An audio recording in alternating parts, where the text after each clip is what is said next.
Didn't catch the latest Roland Martin Unfiltered podcast? Here's what you missed. The Republicans are going to call you socialist regardless. Look at what's happening right now with Warnock in Atlanta. Oh my God, scary Warnock. It's real, it's raw, it's Roland Martin Unfiltered. They always are going to brand Democrats as radical, left, socialist. Download the Roland Martin Unfiltered podcast on the iHeartRadio app and listen to Roland Martin's daily commentary on the Black Information Network.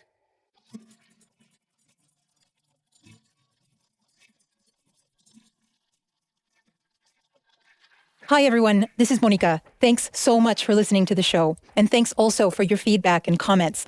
I'm personally very moved to see how you engage with these stories. Along the journey of this podcast, we'll see many of the themes that are front and center in our society at this very moment. These include police accountability, freedom of the press, globalization, immigration, and violence against women. We hope the story we tell portrays the importance of questioning our institutions and holding them accountable. We're taking a break from our main story this week, but in the meantime, we wanted to leave you with a teaser into the second half of the podcast. You'll remember from our last episode, we met the so-called devil's lawyer, Dante Almaraz. He offers journalist Alfredo Corchado a passport into the Juárez underworld. First of all, I can't get over how appropriate it is for a man named Dante to lead Alfredo into the underworld. To me, Juárez is itself a character in this podcast, and like any good character, Juárez is complicated. The city is made up of these many intertwining layers that you can't always see how deep they go. Well, we're about to take the plunge into one of the darkest layers. Before we let Dante guide us, I want to introduce you to somebody else. His name is Howard Campbell. He's an anthropology professor at my alma mater, the University of Texas at El Paso. Well, for the last 27, 28 years, I've been wandering around downtown Juárez, and I, in fact, created a kind of research methodology, which I call wandering. To me, Howard is not your typical professor in that he conducts the bulk of his research in a library or on a computer or over the phone. He's an anthropologist, and he gets out there. I grew up in the state of Idaho, in the mountains, and wandering around the forests. The idea is to wander around and get to know a place intimately on a personal level without necessarily a full-blown research plan, and sort of stumbling onto things, meeting people in a very impromptu way. And in that way, I felt that I got to know downtown Juárez quite well.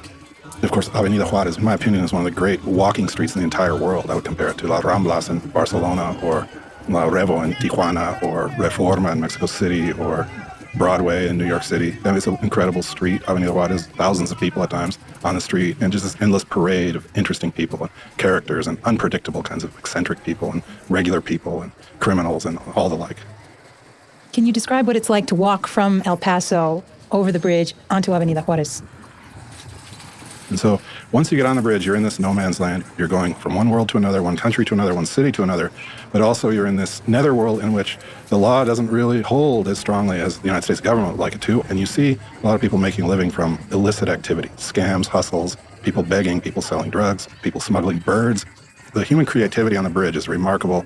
And it's quite remarkable to leave a kind of a regular upper middle class professional job in El Paso and all of a sudden being in, at times, the most dangerous city in the world. I hate to say it, but part of the appeal for a lot of people that explore Juárez is the attraction to the dark side. Howard discovers it's not that difficult to wade into this dark side. You simply have to walk across the International Bridge and be willing to walk past the boundaries of caution. That's what Howard does. But I often try to pretend I'm just a tourist or one of the American expats that lives in Juárez and goes to the kind of grungy bars. I've had some difficult circumstances where I've been essentially captured by police that took money from me or else pulled me away from the crowd of people into a dark area and threatened me with locking me up in jail if I didn't pay them or pushing me around, that sort of thing.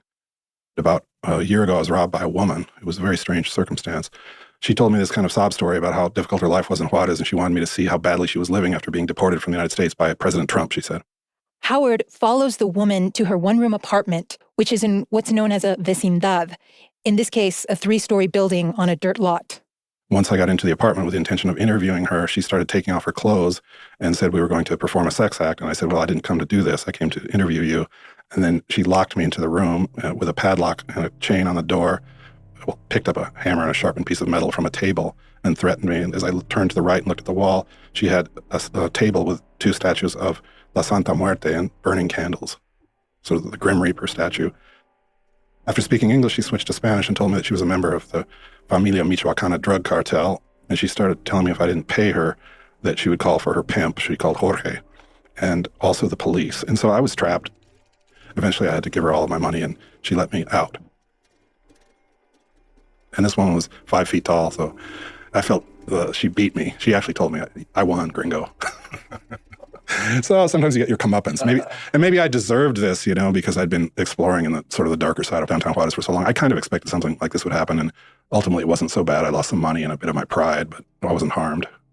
Howard got lucky that time, and I'm willing to wager his risk tolerance is far greater than most anthropologists.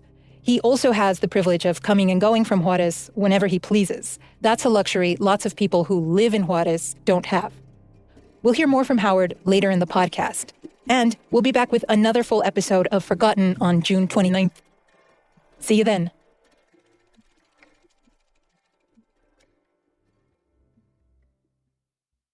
Hola amigos, I am Amara La Negra, and I'm teaming up with my friend and my co-host Stevie Nunes for a weekly podcast called Exactly Amara. We're exploring topics like dating, sex, relationships, life, la cultura latina, and yes, in each episode, I'll be adding a little sazón, mi amor, the flavor you all know. Así que listen to Exactly Amara every Thursday on the iHeartRadio app, Apple Podcast, or wherever you get your podcasts.